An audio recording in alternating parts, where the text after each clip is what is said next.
Welcome to BlackUSA.news morning show. I'm your host, William Honolulu Jr. Join us as we explore the news and opinions that impact our community. We break down how the major stories have a very personal, local, and racial impact.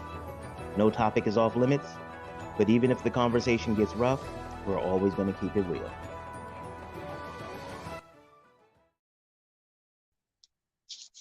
So, this is what we're doing today. We're going to have a conversation about wonderful Black womanness, wealth, finance, and the intersection of all of those things.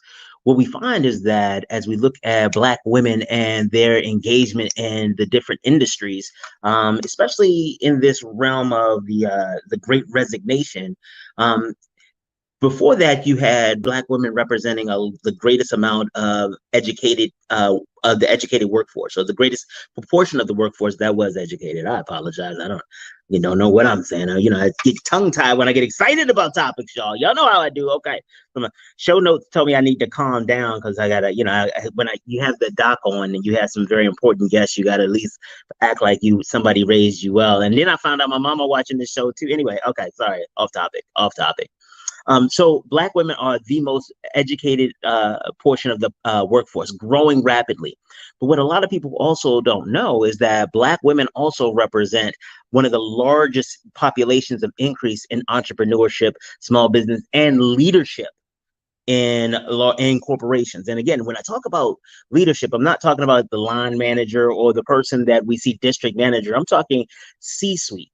I'm talking executive leadership, and that's a really big deal. But a lot of these women have found professional success and still found some financial stumbles, especially in the financial services industry. Let's not get it twisted. I used to work in the banking and finance, and working with small businesses, I end up in finance a lot. You find that is a heavily white male dominated industry. And not just okay, so I love that you all know me, so I could say some things. It's not just white male dominated. Y'all know what I mean. So some of the melanated people in the audience may understand it's a certain type of white guy that's in that market space. And the interesting part is that and I'll give it to him. He's an asshole to everybody. I will give you that. He will use everybody. But what I have found is that it is more difficult for people of color with different cultural differences to really engage that type of behavior and be okay with it. We real big on don't be one way in my face and another way behind my back, damn it. I don't trust you if you do stuff like that. And when you're in an industry like finance, that is normally the currency. That's the operations. You find somebody who's nice to you, you got to look for the blood in your back. Like, okay, did you stab me already? Oh, you waiting? Okay, I appreciate you waiting long enough, so at least I can get my weight up before you. So you know what? I'm gonna write this down on the list. This is probably some stuff I need to talk to my therapist about. I just realized I went off a little bit. My bad. You know what?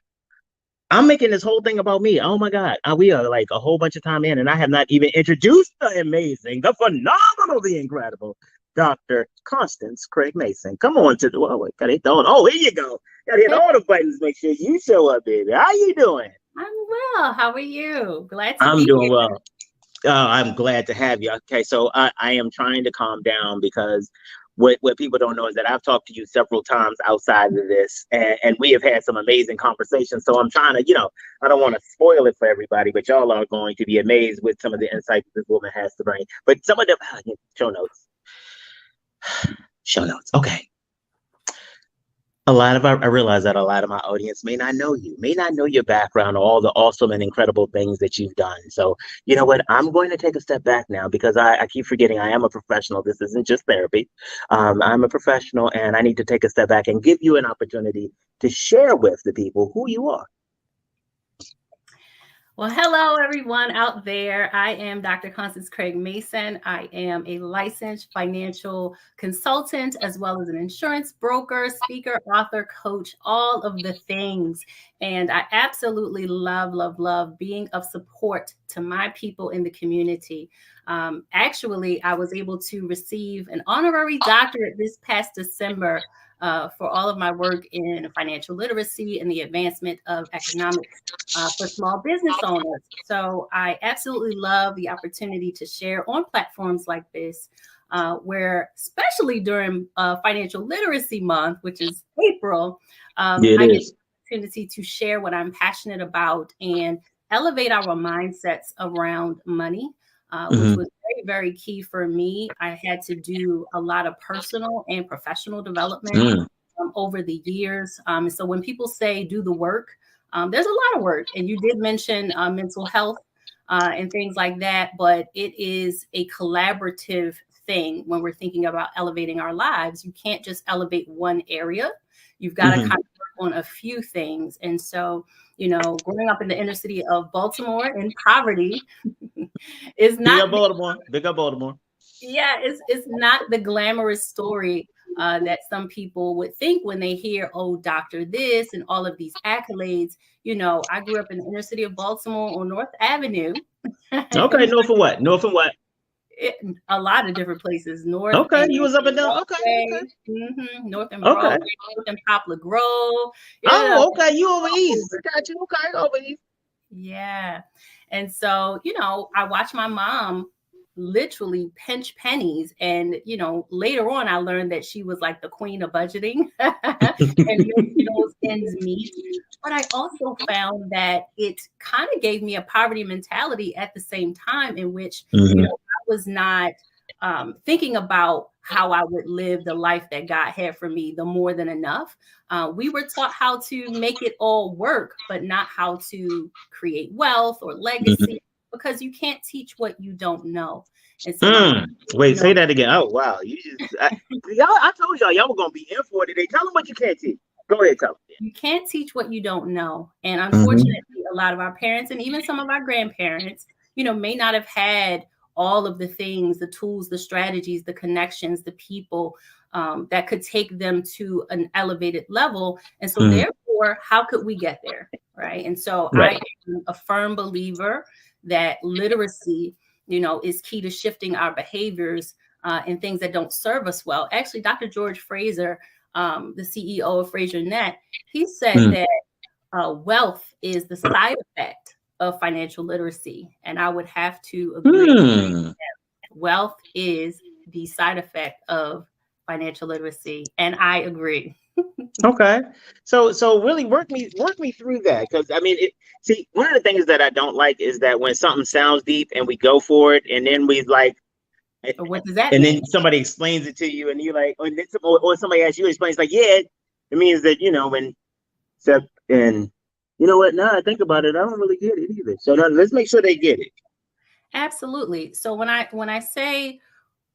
repeat what the great Dr. George Fraser said, what he means is doing the work or learning more about money that you don't know now. You know, that is what puts you in a position to have wealth later on. It's a process, right? And I'll use myself as an example.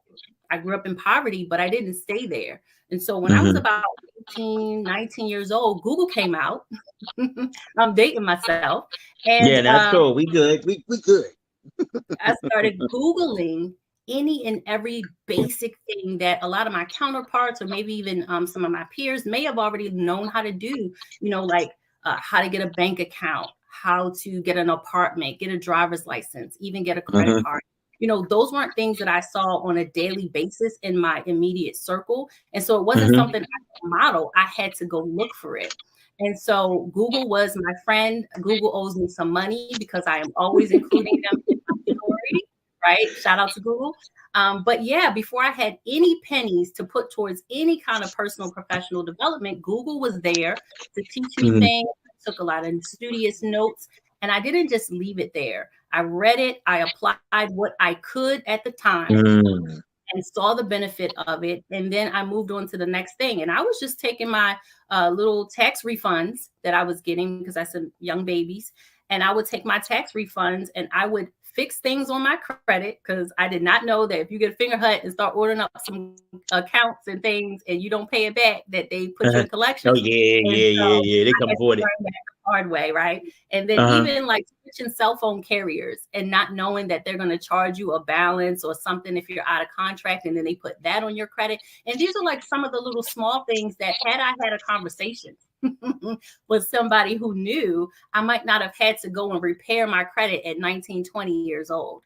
And so, but I did, I took my tax refund money and I started making arrangements with these creditors and cleaning up the mess. And so when I say literacy, whether you're Googling it, whether you're taking time out to go to workshops and seminars, like this month is a great month to do that. It's National Awareness Month. So you'll go on meetup.com and you'll go on Eventbrite and you'll see, even on your timeline, the various wealth of events, usually free, as a resource for us to just focus in. Now, we've got 12 months out of the year, but if you can focus in on a month like this, you can make the connections, you could take the notes, you could do what is absorbable now, and then you can step out the rest later on. So use these awareness months as an opportunity to really get ahead of your goals. That is amazing advice. Amazing advice. One of the things that I want you to talk a little bit about in the lead in is you are a dynamic woman. Like, you are doing so many different things. You got authorship, entrepreneurship, and you still manage to stay actively engaged in the community and working with people and really working on like helping people develop themselves. And so that is a lot to be pouring into the world all at one time. And so I know that there are people who say they compare themselves to others. It's like, well, look what Dr. Craig Mason is doing. She can do it. Well, what's wrong with me? One of the things that I have found, and one of the reasons I love talking to you, is that you are very open about who you are and about your experiences. And so let's talk to the audience about what it is like to be. What it is like, is it easy? Is it like, would it Beyonce say, I woke up like this? Like, is that, did I get that wrong? Because, I don't want no problem with the Beehive. She the one that said it, right?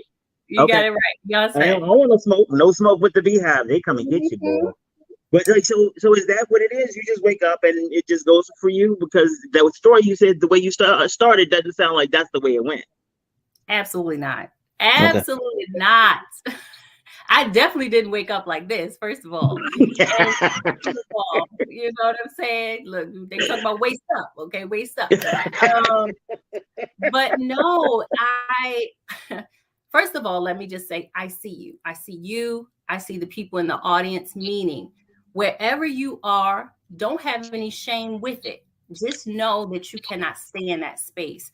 And I feel like one of the things that has allowed me to, be in this business for over 13 years now is because I determined that I was going to be authentic. I determined that I was going to meet people where they are without shame, without guilt. And part of that was me being open about my situations and my journey. And, a lot of people that when they see me on stage or even afterwards and they want to come up to me and, they are like, oh, they're trepidatious about their circumstance. We all have circumstances, but I tell them off the rip, been there, done that, got the t-shirt, and they laugh. And then when I say, no, I've been in bankruptcy before. I've had repossessions before. I've had a foreclosure. I've had to drain my 401k plan when life happened to me. There is nothing that you're going to share with me either right here and now or in a one-on-one session that I either have not already gone through and got the t-shirt, or in my experience of working with clients that I have found the solution or the strategy to help you. So first off the rip, I just let people know we're the same. We are the same. But the one thing you have to do is the work. And part of the work is looking where you currently are. And I tell people all the time, look at it. They're like, look at what? Your credit. Look at your bank statements and see how many bank fees have you paid this year, and determine that this will not be the same next year. Why? Because you're going to do the work, right? Look at your net worth or calculate that thing and see if you actually have a net worth, or if you're in the right, you have more debt than you have assets. And guess what? This time next year, you want to see that debt get smaller and smaller and smaller. And so that is the work. It's acknowledging where you are without guilt or shame and determining that you're not going to be in this place come next year because you're going to meet up with the people that you need to meet up with. You're going to take those free opportunities as they come. Nope, can't do it. Can't let you have it, Doc. Can't let you have it. I'm gonna tell you why I can't let you have it. Because everything you said absolutely works once you get rid of guilt and shame. That's the hook for a lot of people. So let's talk a little bit about guilt and shame, because a lot of entrepreneurs, especially entrepreneurs of color, especially female entrepreneurs of color. If we're going to talk about something, let's talk about it. Let's talk about there are so many roles that keep draining on you. It's like, oh, well, where are your kids? Where's your husband? Where's your relationship? Where's the business? Where's this? Where's that? Where's that? And in each one of them, it is, you ain't good enough. Yeah, I see you trying, but that person's kids is doing better, or your kids should be entitled to this, or you should, and these shoulds that keep going. And my experience has been that a lot of those shoulds really stand in the way of progress, because that is the anchor place of shame and guilt. And I love the fact that you have identified those being the biggest one, because a lot of times we talk about fear, and fear is a big one, but a lot of the fear is anchored in the shame and the guilt. Like, I'm not good enough. Look at me. How could I? So I'm not going to go. Well, yes. Why am I lying to you? We both know I'm gonna keep going on. But I'm saying, like, how do you start with the shame and the guilt? How do we move past that? I start there. That's exactly where I start. So I'll give an example. So when I'm doing my one-on-ones or discovery call, I talk about my core philosophy, which is to live the life you want without worrying about money. Okay. And as I get into the core philosophy, I asked them, I said, now, best case scenario, I'm not asking you how it's going to work out or when and all of that. Right. What is it that you want? And they look at me really crazy, like, money. I hadn't really thought about it. And they feel on the spot, but I'm like, I didn't ask you how you were going to get there, when. I didn't ask. I just said, what do you want? Best case scenario. And then they start talking about what they want, and then they start opening up and all this stuff. And then I say, well, what is your situation? Because we all have them, right? Because the situation is what is preventing you from getting there. So what's the situation? And so they tell me what the situation is, and they go on for a few minutes, and then I say, now, forgive yourself. And they're like, what? Forgive yourself. Because I hear you saying, I should have, like you said, I should have did this. I know when that thing happened, I should have did that, but I didn't. And da-da-da-da. So in the situation, you're telling me the guilt, the shame, the fear, all of that. And before I get into anything else, I just say, forgive yourself. Like, you cannot keep moving forward in a positive direction if you haven't taken the time to forgive yourself for the ignorance, forgive yourself for the mistakes, forgive yourself for the time where you were emotionally spending and or eating or whatever was going on. And you have to look it in the face and say, hey, yes, that was yesterday, but today is a new day. And Absolutely. So I liken myself to like a financial therapist, because you've got to get people out of their own way and out of their own head before they can even ever look at the numbers. I absolutely agree. I do the same thing with people on the business side. And one of the things that I also help them include in their business planning, and I'm wondering, do you do this in the financial planning as well? Is even if it does not deal directly with the business, make sure that mental health care is part of the plan. Like, when we do our 6-month check-in questions, one of the questions I'm going to ask is, have you seen a therapist? And don't want to even know what they say. Right. I don't even want to know if you gave it your full try. But if you, and one of the reasons I tell them is that, because if you keep showing up back to me with these issues, we can't move your business forward. Like you said, you are in the way.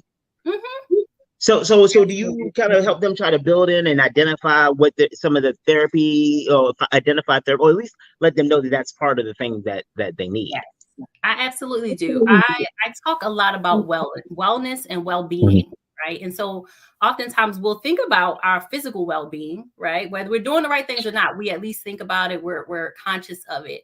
The other thing is the mental health side. We're kind of getting to a space now where we're opening up and we're talking about, oh, I have depression. I was dealing with anxiety. People are more open about that now. So we're comfortable with the mental and the physical wellness, but there's also a financial well-being. And so when I'm talking to mostly Black women and mostly Black women in business, I actually have had so many of them say, I feel like I'm at home. Like when we're talking, they're like, I feel like I found my tribe. Like, you know, I make it so that they are comfortable to share their wins and their losses. And guess what? Those losses set you up for the wins because hopefully you have learned something, you have benefited from that experience, and you know what not to do anymore. So at the end of the day, wellness is a huge piece of it. Your full wellness. But I always like to break down what financial well-being is. And I didn't come up with this. The Consumer Protection Financial Bureau is one of the great resources that I use to help people find resources for financial literacy. And they coined financial well-being as a state of being, right? A state of being where you can fully meet your current obligations as well as your future obligations and be able to enjoy life. And that's that sounds, I mean, like, I like the fact that that kind of encapsulates the entire American dream or kind of what we talk about. But I also appreciate the fact that it looks at kind of the decision making and your engagement with life, not just how much do you stack. It is because I think that that stacking mentality is one that is so short-sighted that it keeps us hustling. We never build an enterprise. We always just keep hustling. Right. And as we've seen with the pandemic, right, we have all kind of been shocked about who is no longer here, who has got sick and even still hasn't bounced back yet. You know, it makes it all about your full whole self. Right? You can pay the bills, yes. You can pay next month's mortgage or rent, yes.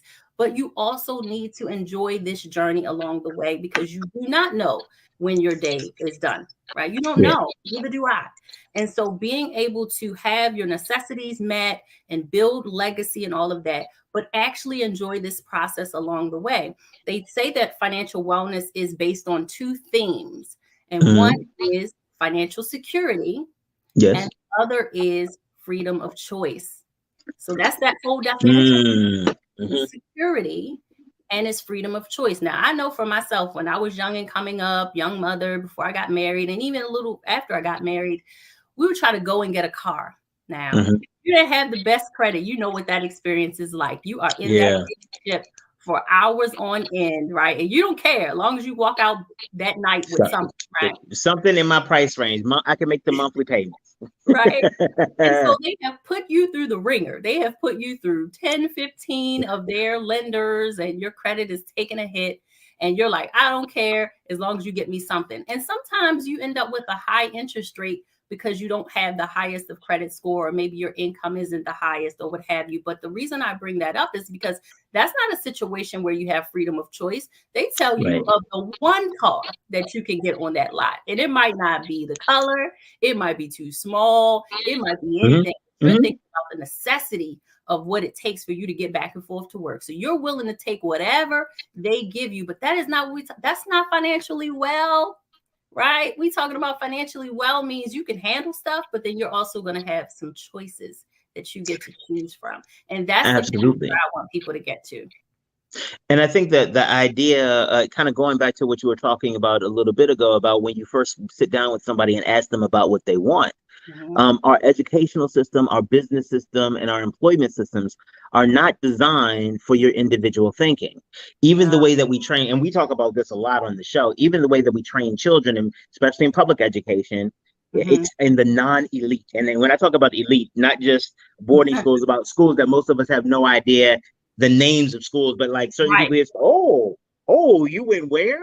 And I was like, that don't even sound like a good school. Like, you ain't even go to Poly or Western or City. And they're like, no, I went to Amherst. It's like, oh, I guess. And somebody else is like, oh, would you like this job? I don't need to know anything else about you.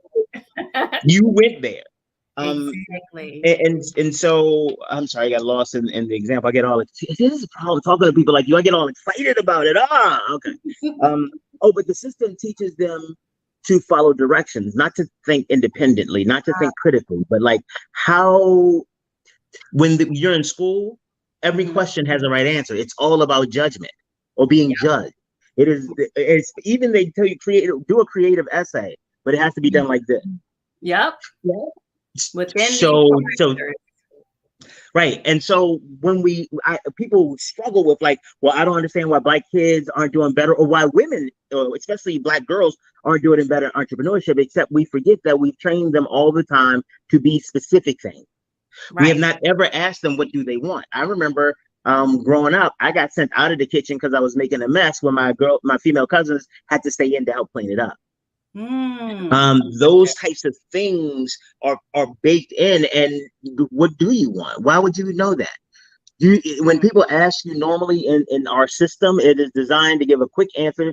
I don't actually care about what you want. I want you to tell me something quick that I can do, and then I can give you so I can check it off my list and I can feel good about myself. And what has happened, in my opinion, over time is that women have been conditioned, Black women in particular, and especially people in positions of subservience or lacking power, they have been trained to think those things ahead of you. Yeah. I need to think about, if you're my mom and I know if you have had a glass of wine, I could probably stay up a little later. Hey, Mom, do you want me to pour your glass of wine? You look tired. Yeah. So I'm like, okay, I can stay on the phone. But it is that I need to, there's no right answer. It's not like, do I want to be on the phone? Is that why? It's like, no, how do I try to outthink everyone? And what that also leads to is it turns into a superpower, because everybody's like, well, how did you think about that? Oh my God, I never considered that. But the problem is that nobody ever believes that you need help.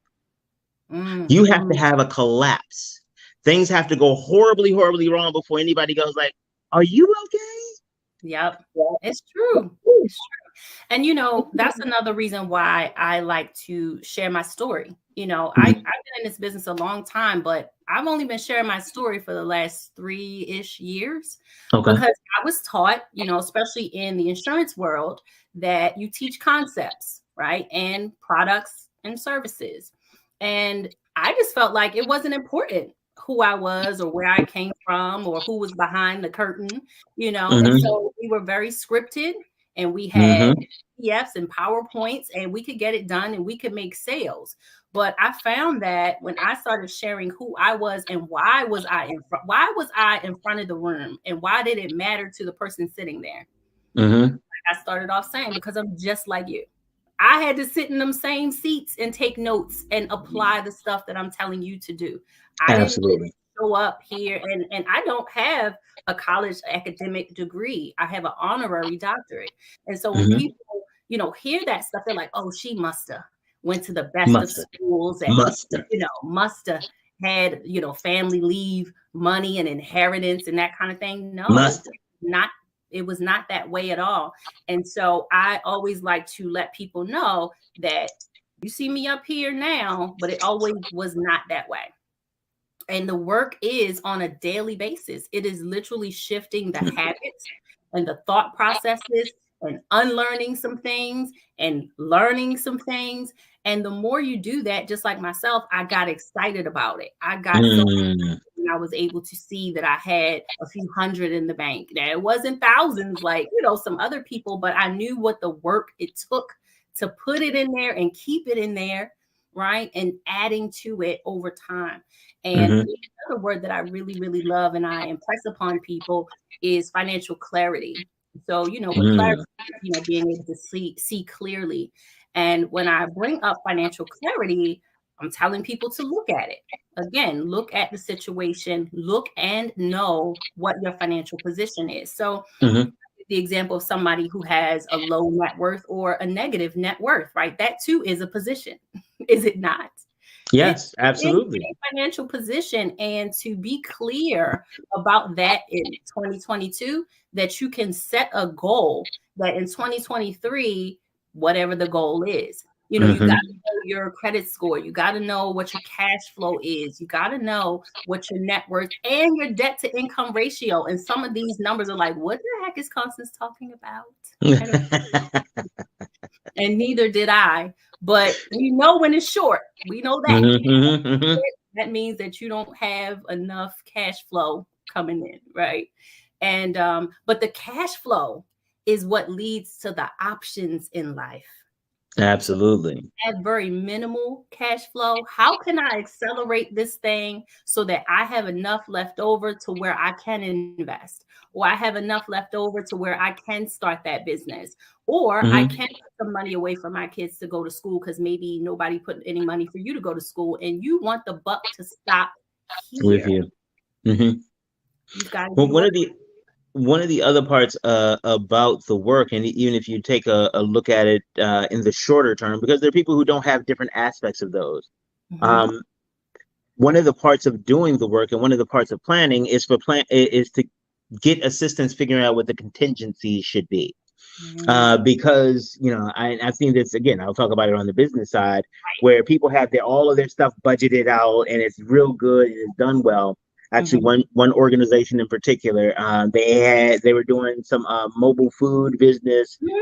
Everything was paid for. They had not paid for, but everything was worked out, all the numbers, until it was like a mechanical issue in the engine of the truck. Right. So the cool part is that where they broke down, you know, it was a place that they could be, but it was only one of the places and not the place that they were getting the majority of the money. Well, they had budgeted very appropriately. All of their numbers made sense. They had hit all of their targets up to that point. But guess what? Because they didn't think of the contingency, because they didn't have the insurances and things like that, or making that part of the budgeting. Because a lot of times we think of savings and we think of savings like, oh, because I want to do more. So if I decide right now that trip to Hawaii isn't worth the overtime, well, you know what? I'm just not going to do it. I'm just, I'm not going to do anything extra. But my tire went up a few weeks ago. In order to get it changed and towed, dropped $500 I hadn't planned on. Yep. Happens every day. But you see what I'm saying? So like, how do you help people understand or build that part out? Because hell, that was the part for me that when I started realizing, like, especially as oh my God, as a grown up. Now, I didn't realize how much I was covered in my adolescence, high school, and especially in college, how much I was just covered.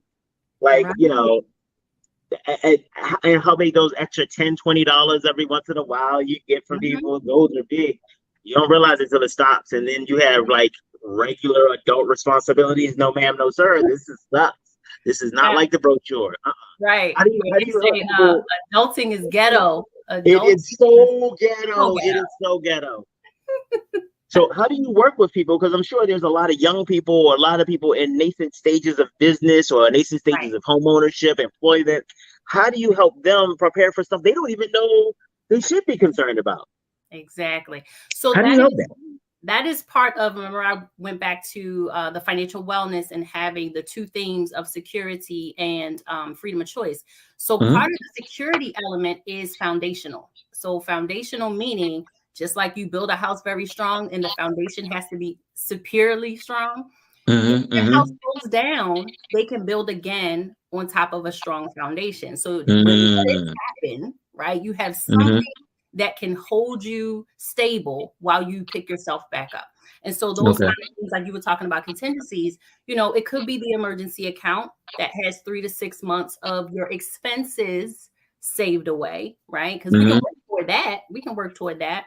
The other thing is insurances. And so with insurances, I always tell people, if something happens, I want somebody cutting the check. That's not me. Okay. Or take care of these things. It can be anything from your health failing and now you work, right? And the pandemic definitely showed us that. Yeah, we did. Maybe it takes a while for unemployment to kick in. Maybe disability you got to wait 90 days before it kicks in, or, you know, various things. If we get sick, most oftentimes we're going to bounce back from that more often than we just have an experience and pass away, right? So it's like, okay, I need to be able to say, do I have disability income? Do I have critical illness or chronic illness? Now, we're not thinking about that because even myself, I was otherwise healthy 3 years ago. All right, yeah. Holy hell, all kinds of, can I say that on the show? Yeah. We're fine. All kinds of respiratory things, had a pulmonary embolism, and it was all back to back to back. Now, thankfully, I did have, disability insurance, and I was able to file my claim and get my 66%. So I wasn't worried about rushing back out to find a client, to find a speaking engagement. I was like, listen, this is my time. For whatever reason, God gave me this experience. I need to learn something from it. Right. Doing too much. That's what I needed to learn.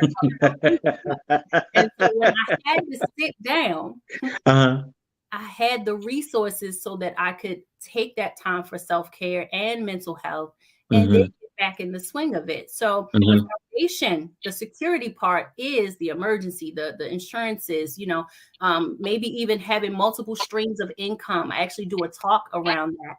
7 streams of income to build wealth. Now, you don't have to have all 7, but definitely more than 1 or 2. You at least need to know what all 7 of them are, even if you don't use them. That's crazy not to know. Exactly. And so these are things that people haven't heard of, because most of the time we're used to trading dollars for hours, which is cool. You earn an honest living. Even entrepreneurship or having a small business, that's also tied to your efforts, right? You getting up and doing something to generate revenue in the business. So those 2 are really related to your efforts, but you can also have dividend income, right? Coming in. You can have capital gains income coming in. What about royalty income from the arts and creative side of us? Being able to have, be a landlord and have real estate income come, passive is really what helps people create the most wealth, if you think about it, because you have invested in something or someone, some business entity, or even the market where this money is happening 24/7. It is not tied to you being tired or healthy or any of that. And so we think about if we are in a business or if we are 9 to 5 and we do take ill, like when the pandemic happened, if you still have your dividends coming in, if you have interest income coming in, right? You have business income coming in that you have grown to a place where you have online, orders that people can do that's these what they call evergreen courses and books and masterminds you've pre-recorded, and that's what puts you in position to have a strong foundation. Yeah, that consistency. One of the other things that I have a really great personal story, well, it's not great, but a demonstration on the need for effective record keeping. I'm the treasurer for the Baltimore City branch of the NAACP. That was not the original role I had. I was the assistant treasurer. Unfortunately, Dr. Boyer Freeman, a good fraternity brother, role model of mine, he passed away from COVID. And our report is due.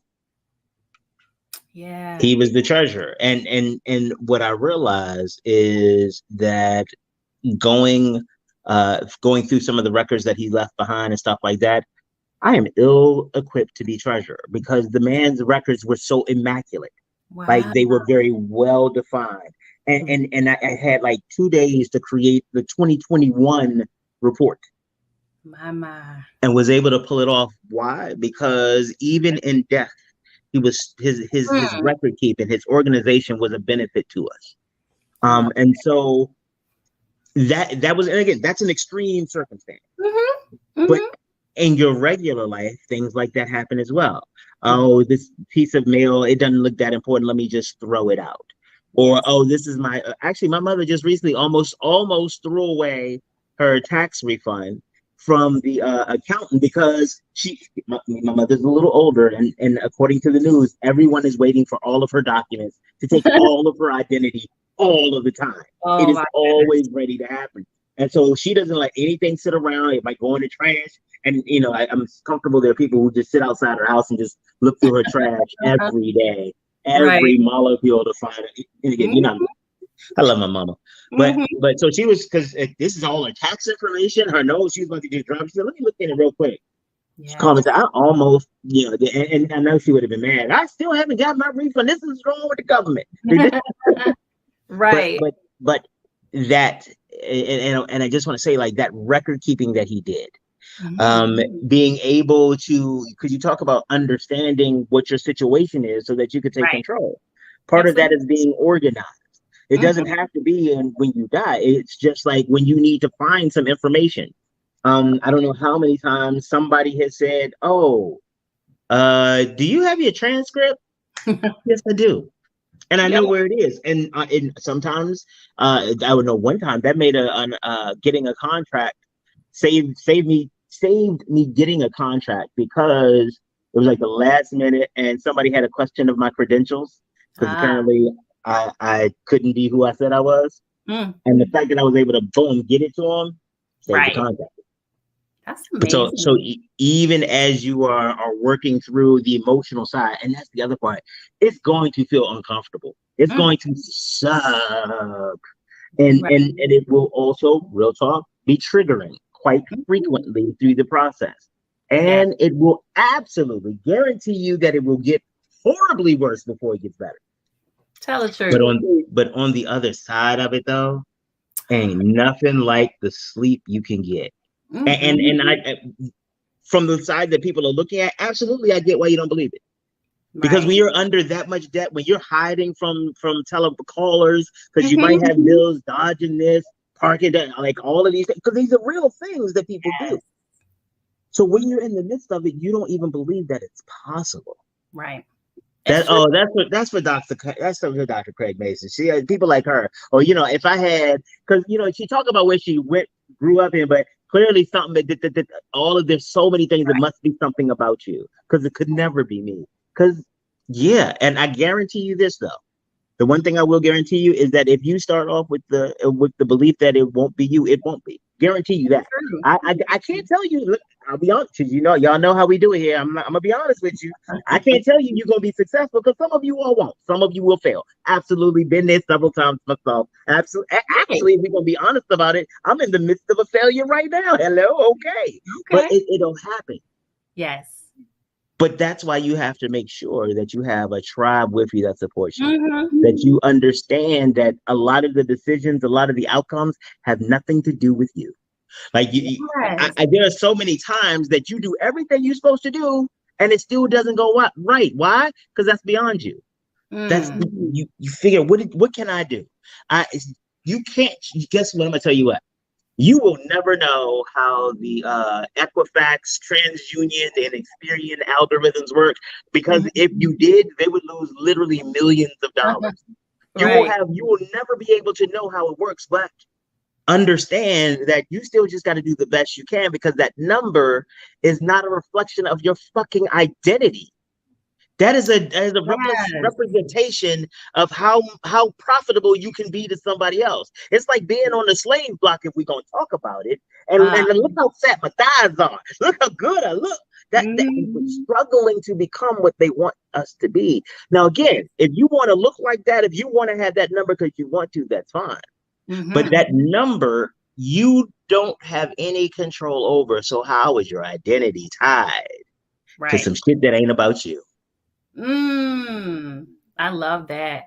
You know what? I getting back to the organization that you were talking about,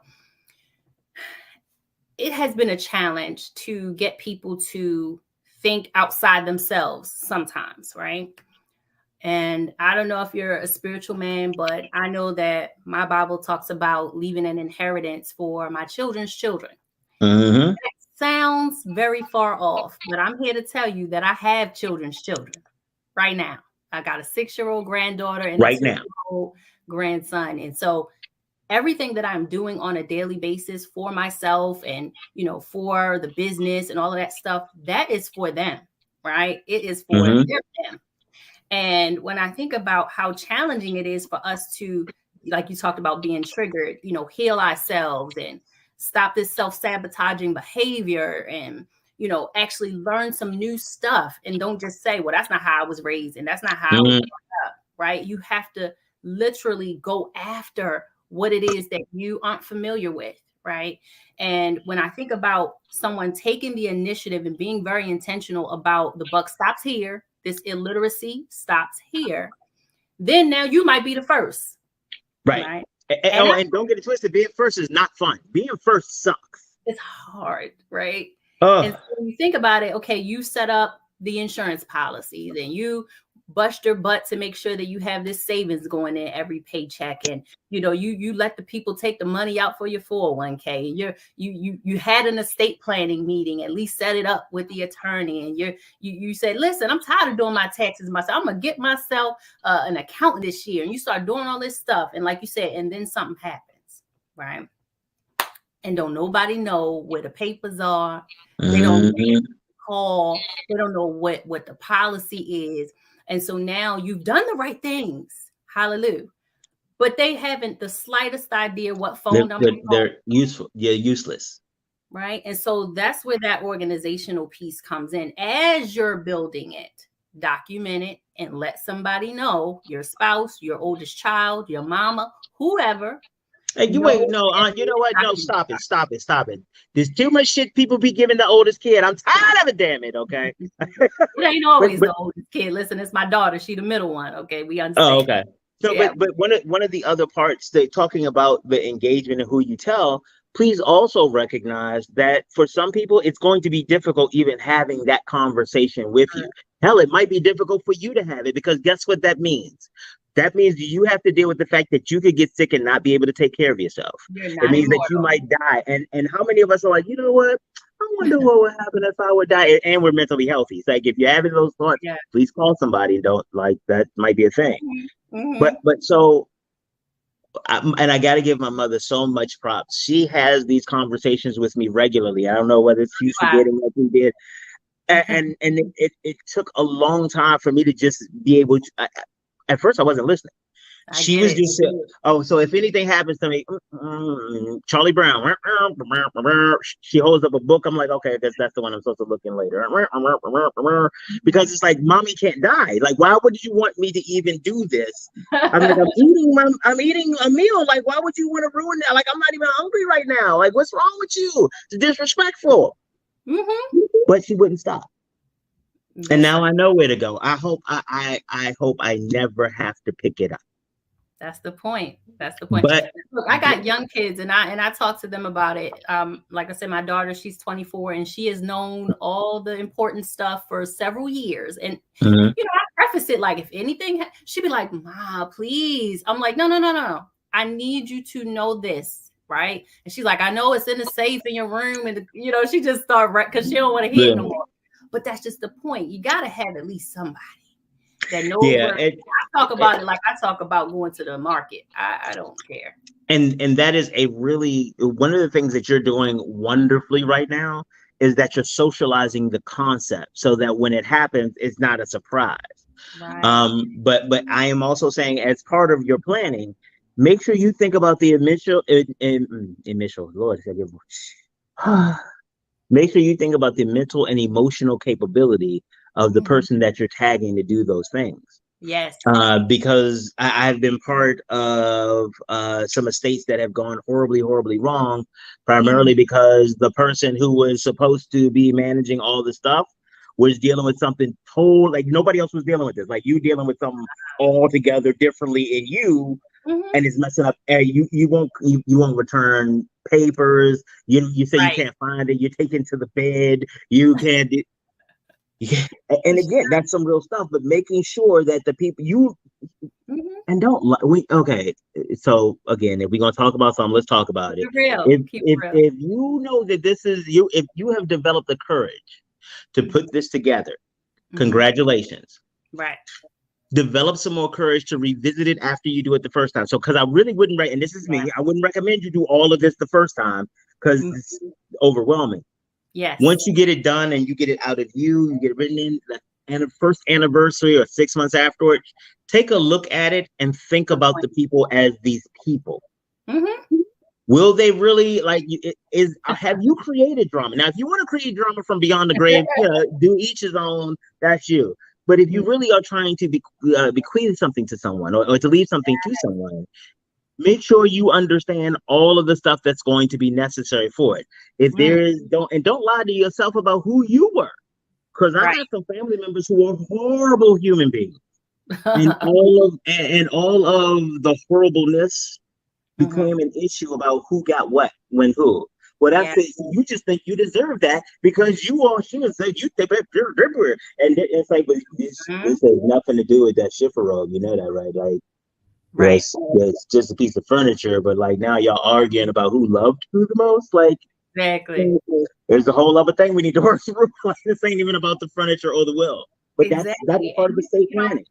When you talked about normalizing things, we definitely should normalize having conversations beforehand, you know, with attorney and our tax people, because it's so good in building up all this wealth, building up, you know, this amazing business, because a lot of us are very entrepreneur, building all of this up, and then you have not set it up to where you can minimize taxes, right? And so now you haven't put beneficiaries on your accounts because you'll get around to it and you never got around to it. And now that money is tied up in an estate. You don't have a will. And so now you don't have an executor. And now the court has to appoint an administrator, which could be anybody, right? Not the person you wanted it to be. It could be anybody in your family. What if this person doesn't understand money? So now the court has appointed over your bank account.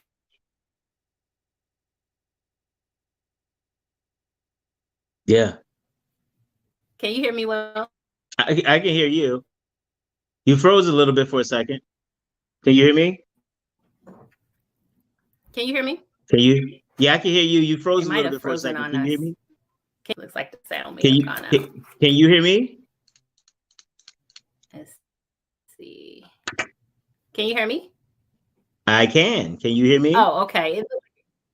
Yeah. It looks like it froze on me. I can hear you. Okay. Okay. Yeah, I can hear you, but you froze for a second too. I was up. Now you're gone again. Now you're gone. Can you? I can't see you at all. Nope. Can't see you. I can see me.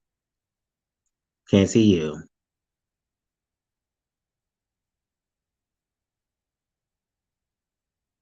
Nope. Still can't see you. Let's pull the doc out. There we go. Well, we're going to give it a couple seconds and see if the doc comes back. Well,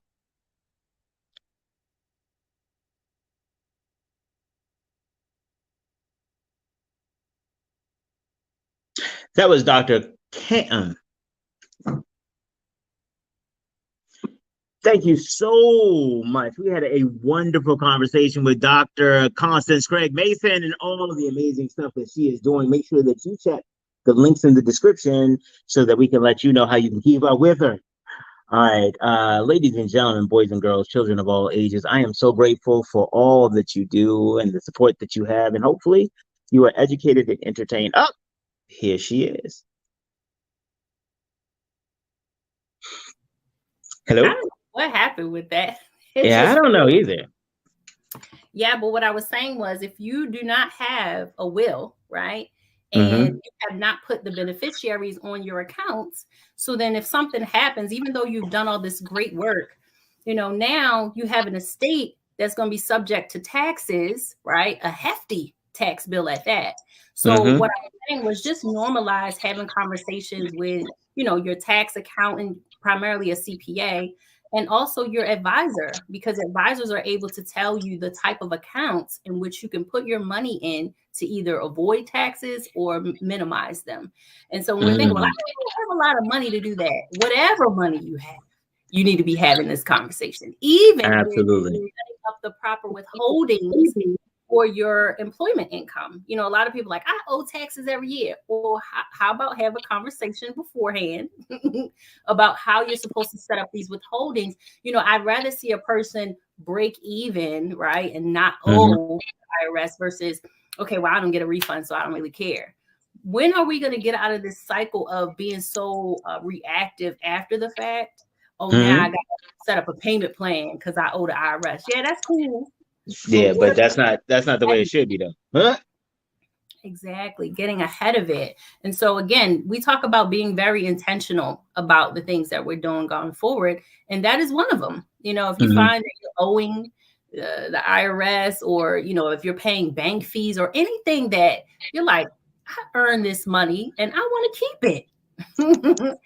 And then we have to have conversations with people who know a little more than we do so that we can get positioned for better in the next year. Absolutely. That is so awesome. That is so awesome. I have that wonderful. Been dropping jewels and stuff like that. We really do need to have a greater conversation about financial literacy. And so for me, I look beyond financial literacy, because I look at it like if I was offering any kind of educational services, like, so I opened a school and I said, you know what? Send your kid to my school and I guarantee you when they leave, they'll be literate. It's like, I mean, granted, yeah, that's cool, but that's kind of a low bar, like just literate. So, exactly. I think financial literacy is absolutely important, and it's the starting point. But then it's how do we get from financial literacy to financial proficiency and then financial mastery? And in mastery, I look at it like, at mastery, just like any other discipline, you know that you are a master when you are able to teach others. Yep. And again, you can't teach somebody what you're not doing. So you become a master because you're doing something and you're doing it consistently over time. Then once you get to that place of the consistency, then you need to be able to seek out, well, what's the next level of this? Because I got it. So if you're putting into your 401k plan consistently, you're showing up to work at least. So there's money going in there, but you still have the slightest idea, what am I invested in? I know the money is going into the account. I have a 401k. I have a 401k, right? We feel good about that, right? Money's going in. And when I ask you, what are you invested in? You're like, I don't know. Like the stock market. It's like the stock market and a bunch of mutual funds. And I love it when they start confidently repeating exactly what the salesperson said, but then you ask them to define it. It's like, it's a mutual fund. It's like, it's just like a little bit of a lot of different stocks all together, and it's all together. So, well, how will you get money out of it? Well, it gains, and it's You know what? I don't even know for real. Like, I know you put it in there, and it's like with the stock market, and that's okay to not know, but it's not okay to keep not knowing. It's a good point. So when we get these quarterly statements, right, that come from our 401k plans, our IRAs, whatever, and we just chuck it in the drawer or somewhere, and it's like, okay, well, did you look at it? Well, I opened it up to see what the account did. All they're looking at is, did it do better than last quarter? They don't know what, why, where, or can they make any adjustments? And I will tell you, the human resources department are not financial advisors by any means. Okay, they are not licensed and trained in that area. So the only thing they can do is tell you, go into the portal, make whatever changes you would like to make, and save it, because they cannot give any advice, right? And the other part is, why would you want advice from them? What about their lifestyle makes you think that they are the financial guru that would align with your needs? Everything. They like HR is everything. I call HR for this and for my PTO and for this and for that. They are a resource. That's what human resources mean. They are a resource, but they can give you the number. They don't work for you, though. They work for the company. Let's never get that twisted. Right. So if they can at least give you the phone number to the custodian who has those funds, then that's a step in the right direction, because oftentimes they'll have a wealth of resources on their website. People, I say, well, who's the custodian for your 401k? They're like, Fidelity, T. Rowe Price, I don't know. And I'm like, I can't remember the logo. There you go. I can't remember the logo.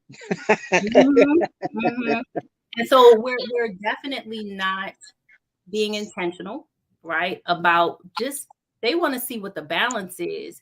But beyond that, right, I actually talk a lot to people about being able to invest in your values.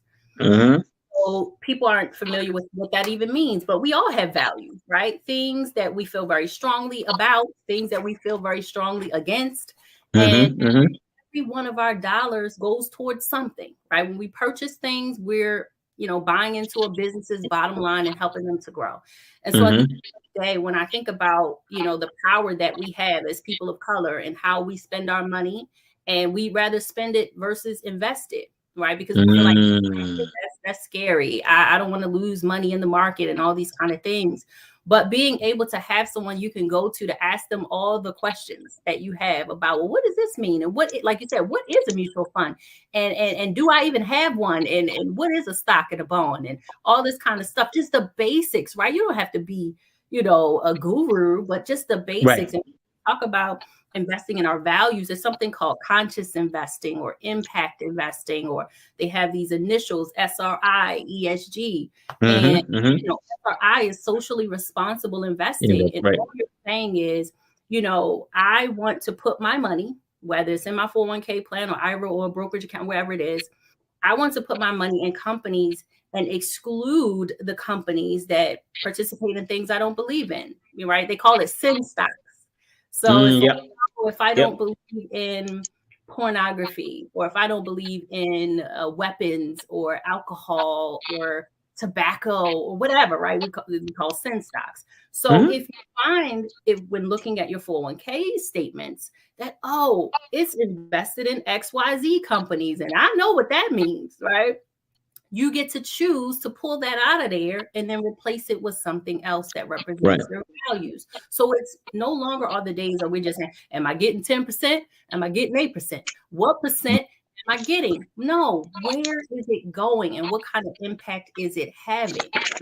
And so I know that a lot of women, we think with our hearts, we're very emotional creatures. And so when I start talking to them about, yes, being able to get a rate of return, but actually having your money say something about you as a person.